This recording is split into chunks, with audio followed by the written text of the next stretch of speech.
अगर मेरी ये कहानियाँ अच्छी लगी हो तो सब्सक्राइब करना और शेयर भी करना और बेल आइकॉन को दबाना भूलना मत। धन्यवाद।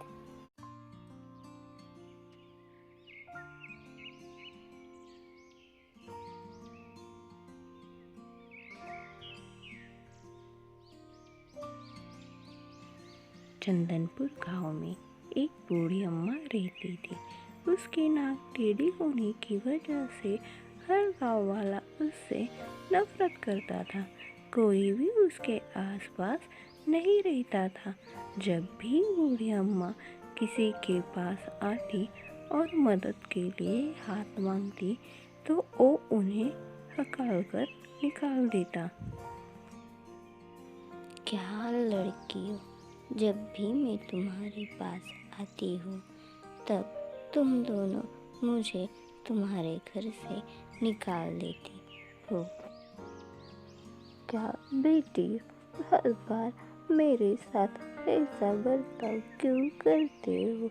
भगवान ने मुझे एक टेढ़ी नाक दी है तो इसमें मेरा क्या कसूर है? इतने में उसकी बातों से चंदा गुस्सा होकर उसे मारपीट करने लगती है। क्या चंदा बेटा इतना भी नहीं जानती क्या? बूढ़े लोगों पर हाथ नहीं उठाते। मेरी इसी रूप की वजह से तुम मुझे ऐसा कर रही हो ना। एक दिन तुम्हारे भी नसीब में ऐसा ही आएगा। और इतना कहकर बूढ़ी अम्मा अपने घर निकल जाती है उदास सी होकर। अम्मा उनकी बातों से और बर्ताव से बहुत ही दुखी होकर अपने घर आती है और कुछ देर बैठकर सोचने लगती है। वो बहुत देर गहरी सोच में डूब जाती है। सोच विचार करने के बाद वो फिर अपनी खिड़की के यहाँ चलकर जाती है और खिड़की से बाहर देखकर फिर से सोच में डूब जाती है। उसे इस रूप से बहुत ही नफरत होने लगी थी। एक ज़माने में वो बहुत ही खूबसूरत थी और फिर से वो बिस्तर पर आकर सो जाती है। उसे मन ही मन बहुत दुख हो जाता है। भगवान, ये ऐसा आपने क्यों किया? हर आदमी मुझसे नफरत करने लगा है। वो एक दिन जंगल पहुंच जाती है और थक हार कर एक झाड़ के पेड़ के नीचे बैठ जाती है। ये देखकर मुनमुन वहां आती है और अम्मा से बातें करने लगती हैं। क्या अम्मा, आप यहाँ क्यों बैठी हो? आपको थकान महसूस हो रही है क्या? आप बहुत ही बूढ़ी लगती हो। आपको कोई मेरी मदद चाहिए क्या? आप बेझिझक मुझे कह सकती हो। मैं आपकी मदद ज़रूर करूँगी। मुनमुन की ऐसी बातें सुनकर अम्मा के दिल को बहुत ही अच्छा सुकून मिल जाता है। वो मुनमुन से कहने लगती है, बेटा, आज तक मुझसे ऐसे किसी ने प्यार से बात नहीं की। मेरी नाक टेढ़ी होने की वजह से इस बूढ़ी अम्मा को बहुत ही अपमान झेलना पड़ा है और आज तूने आकर मेरा हालचाल पूछा, मुझे बहुत अच्छा लगा बेटा। अम्मा कोई मुसीबत में हो और ये मुनमुन उसके पास मदद के लिए ना जाए, ऐसा कभी हुआ ही नहीं। आप चिंता मत करो, बेझिझक होकर मुझसे बातें करो। बेटा, मुझे बहुत भूख लगी है। कुछ दिनों से मैंने ठीक से खाना भी नहीं खाया। हर कोई मुझसे नफरत करने की वजह से मुझे घर से हकाल देता है और मैं ठहरी बूढ़ी, मुझे ना ही अब खाना बनाना आता है। इसी वजह से मैं जंगल में आई। मुझे लगा जंगल में अगर कोई फल होगा तो खाकर मैं अपनी भूख शांत कर सकती हूँ मुझे बहुत ही बेटा दुख होता है। लोग ऐसे मुझसे बर्ताव करते हैं। क्या करूं? इस नाक की वजह से हर कोई मुझसे नफरत करने लगा है। अम्मा की इतनी दुख भरी बातें सुनकर मुनमुन का दिल पिघल जाता है और वो अम्मा से कहती है, अम्मा चलिए मेरे घर। और वो बूढ़ी अम्मा को अपने घर लेकर चली जाती है। घर जाते समय रास्ते में अम्मा मुनमुन को उसकी सारी हकीकत बता देती है। ये नाक टेढ़ी कैसे हुई और अम्मा को घर से लोगों ने कैसे बाहर निकाल दिया। सारी हकीकत वो उसे बताकर उनके घर चली जाती है। दोनों मुनमुन के यहाँ पहुँच जाते हैं। अम्मा, ये देखिए ना मेरा घर कैसा है, बताओ तो ज़रा। यहाँ मैं, मेरी बहन और बहुत सारे लोग रहते हैं। ये मेरा जंगल है, राधा रानी जंगल। अरे वाह मुनमुन बेटा, तुम्हारा घर तो बहुत ही खूबसूरत दिख रहा है। कितना हरा भरा और कितना सुंदर एक घर है। हाँ अम्मा, ये मैंने और मेरी बहन ने बनाया है, बहुत ही लगन और प्यार से। लेकिन बेटा, मैं अब झाड़ पर कैसे चढ़ूंगी? तुम्हारे घर के अंदर मैं कैसे आ सकती हूँ? मैं ठहरी बूढ़ी और ना ही मुझे पेड़ पर चढ़ना आता है और ना ही मैंने कभी पेड़ पर चढ़ने की कभी कोशिश की है। कोई बात नहीं अम्मा, इसका भी सलूशन है मेरे पास। और मुनमुन कालीन को आवाज़ लगाकर कालीन को बुला लेती है। मुनमुन की आवाज़ सुनकर कालीन बाहर आ जाती है। बोलो मुनमुन, क्या है? मुझे क्यों बुलाया? ऐसे कौन सी आफत आ गई कि तूने मुझे अभी बुलाया? कालीन आ जाने के बाद अम्मा कालीन की तरफ देखती ही रहती है, क्योंकि वो एक शैतान थी और वो खास करके कालीन से ही मिलने आई थी, क्योंकि कालीन की मदद से ही वो बहुत बड़ी ताकतवर शैतान बनने वाली थी। और वो दोनों कालीन पर बैठकर मुनमुन के घर में चली जाती है।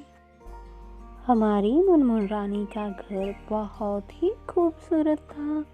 अम्मा उसके साथ घर में आ जाती है और कालीन भी अपनी जगह पर जाकर बैठ जाती है। अब बताओ अम्मा, मेरा घर कैसा है? बहुत ही बढ़िया है मेरी बिटिया रानी मुनमुन। बिटिया रानी मुनमुन, क्या मैं तुमसे कुछ पूछ सकती हूँ क्या? हाँ हाँ अम्मा, पूछिए ना, क्या हुआ? बिटिया रानी, एक कालीन तुम्हें कहाँ से मिला? तुम मुझे कुछ बता सकती हो क्या? और मुनमुन कालीन की कहानी अम्मा को सारी की सारी बता देती है, कैसे कब और कहाँ से एक कालीन आया है। अम्मा मुनमुन से बातें करती है, लेकिन मन ही मन सोचने भी लगती है। अच्छा, ऐसी बात है क्या? एक कालीन मुनमुन को एक गुफा में मिला। क्यों नहीं, अब इस कालीन को मैं लेकर ही रहूंगी। क्योंकि ये बूढ़ी अम्मा कोई बूढ़ी अम्मा नहीं थी, वो एक राक्षस थी और उस कालीन को पाकर वो बहुत ही बढ़िया ताकतवर बनना चाहती थी। कालीन की सारी जादुई ताकतें लेकर वो हुकूमत करना चाहती थी। उनकी बातें चल रही होती है, इतने में कालू कौवा भी वहाँ चलकर आता है। कालू को देखकर मुनमुन अपने माथे पर हाथ लगाती है और सोचती है, इन लोगों को क्या कोई काम ही नहीं होता क्या? मेरे घर पर आना और बातें सुनना, इतना ही काम रह गया है। और कालू मुनमुन से कहता है, मुनमुन, मुझे थोड़ी शक्कर मिलेगी क्या? मेरे घर की चीनी खत्म हो चुकी है और मुझे चाय पीने की बहुत ही तलब लग चुकी है। शक्कर के साथ थोड़ा दूध भी देना मुनमुन रानी। हाँ हाँ कालू, मेरे घर का राशन तो मैं तुम्हारे और तुम्हारे पारक के लिए तो भरती हूँ, क्यों नहीं सारी शक्कर भी दे देती हूँ और तुम्हें दूध भी दे देती हूँ। चलो छोड़ो ना मुनमुन, पिछली बातें अब दे भी दो, इतना भी क्या बोलना। लगता है मुनमुन रानी, तुम्हारे घर पर जादुई कालीन की होने की वजह से बहुत सारे लोग आ जाते हैं। जरा संभल कर रहना मुनमुन रानी, मेरी बातें गौर से सुनना। फिर मत कहना कि कालू ने आगाह नहीं किया था, मैंने तो मेरे मन की बात तुम्हें बता दी। कालू भाई, ये रही शक्कर और दूध को लेकर यहाँ से चले जाइए। मुझे पता है क्या करना है, किसको घर लाना है। और चीनी और दूध लेकर कालू वहाँ से निकल जाता है और मुनमुन बुढ़िया अम्मा के साथ बहुत ढेर सारी बातें करती है। और कालू चीनी और दूध लेकर अपने पारू के पास आता है। पारू पारू, तुम्हें कुछ बताना था। मैं ना आज मुनमुन के यहाँ गया था चीनी और दूध लेने के लिए। मैंने वहाँ एक बूढ़ी अम्मा को देखा। मुझे तो कुछ गड़बड़ लगती है, क्योंकि उस बूढ़ी अम्मा की आंखों में अलग ही चमक थी। कालू जी, आपने मुनमुन को नहीं बताया क्या? आपको मुनमुन को बताना चाहिए था। मैंने मुनमुन से बात तो की, लेकिन मुनमुन मेरी बात सुनने को तैयार ही नहीं थी। मेरी प्यारे पारो, मुझे तो अपने जंगल पर कोई संकट आने वाला दिखाई दे रहा। कालू जी, ये मुनमुन्ना अपनी होशियारी पर बहुत ही कभी कभी इतराती रहती है और उसे लगता है कि मेरे जैसा कोई भी होशियार नहीं है। हम तो सारे बुद्धू के बुद्धू ही उसे दिखाई देते हैं। वो बात कहते हैं ना कि जब भी हम अपनी बुराई पर घमंड करते हैं तो हमें बहुत नुकसान करना पड़ता है। उसी तरह कोई भी अगर अच्छा इंसान होगा तो वो भी अगर ऐसा गर्व करेगा और अपनी अच्छाई और तेज दिमाग पर अगर घमंड करेगा तो वो भी मुंह के बल गिर ही जाएगा। बहुत देर और दोनों इसी तरह की बातें करते रहते हैं और दूसरी तरफ उन दोनों की बातें चल रही होती है। इतने में मुनमुन उन दोनों के पास चलकर आती हैं। अरे मुनमुन रानी, तुम पारू के घर कैसे आ गई? पारू, जो मैंने आज देखा ना, मुझे बहुत आश्चर्य हुआ। सारे जंगलवासी तो बाहर गए हैं और हम तीनों ही यहाँ हैं। कारण मैं तुम्हारे पास आई हूँ। क्या हुआ मुनमुन रानी? ऐसी कौन सी बात है जो तुम इतना परेशान होकर हम दोनों के पास चली आई हो? क्या बताओ अब कालू भैया, लगता है मेरी मुसीबत को घर लेकर आई हूँ।